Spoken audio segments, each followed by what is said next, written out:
প্রবাসীদের ভোটাধিকার নিশ্চিত করতে প্রক্সি ভোটের কথা ভাবছে নির্বাচন কমিশন। প্রক্সি ভোটের সম্ভাব্য পদ্ধতি নির্ধারণের পর দলগুলোর সাথে ইসি সংলাপ করবে বলে জানিয়েছেন নির্বাচন কমিশনার ব্রিগেডিয়ার জেনারেল অবসরপ্রাপ্ত আবুল ফজল মোহাম্মদ সানাউল্লাহ। মঙ্গলবার সকালে নির্বাচন কমিশনে প্রবাসীদের ভোটদান বিষয়ে এক ব্রিফিংয়ে তিনি এসব কথা বলেছেন। নির্বাচন কমিশনার বলেন, এরই মধ্যে যারা ভোটার হয়েছেন শুধু তারাই ভোট দিতে পারবেন। প্রক্সি ভোটের ক্ষেত্রে বিশ্বাসযোগ্যতার একটু কমতি থেকেই যায়, আর তাই প্রবাসী ভোটারদেরকে নিজের আস্থাভাজন বিশ্বস্ত কাউকেই প্রক্সি ভোটের জন্য বাছাই করার পরামর্শ দেন। এই ঈদে জামা জুতো অ্যাকসেসরিজের ডিসকাউন্ট।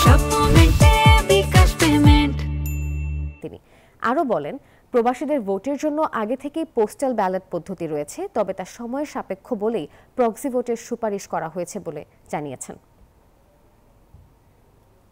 আগামী নির্বাচনের জন্য যদি সত্যিকার অর্থে আমাদের প্রত্যাশা পূরণ করতে হয় এবং মাননীয় প্রধান উপদেষ্টাও যেটা বলেছেন সেইভাবে যদি আমরা প্রবাসীদের প্রত্যাশাটাও যদি আমরা পূরণ করতে চাই, তাহলে আমাদেরকে প্রক্সি ভোটিংয়ে যেতে হবে। প্রক্সি ভোট অর্থাৎ একজন প্রবাসী বাংলাদেশির পক্ষে বাংলাদেশে অবস্থানরত একজন ভোটার তার ভোটার এলাকার তার হয়ে ভোটটা দিয়ে দেওয়া।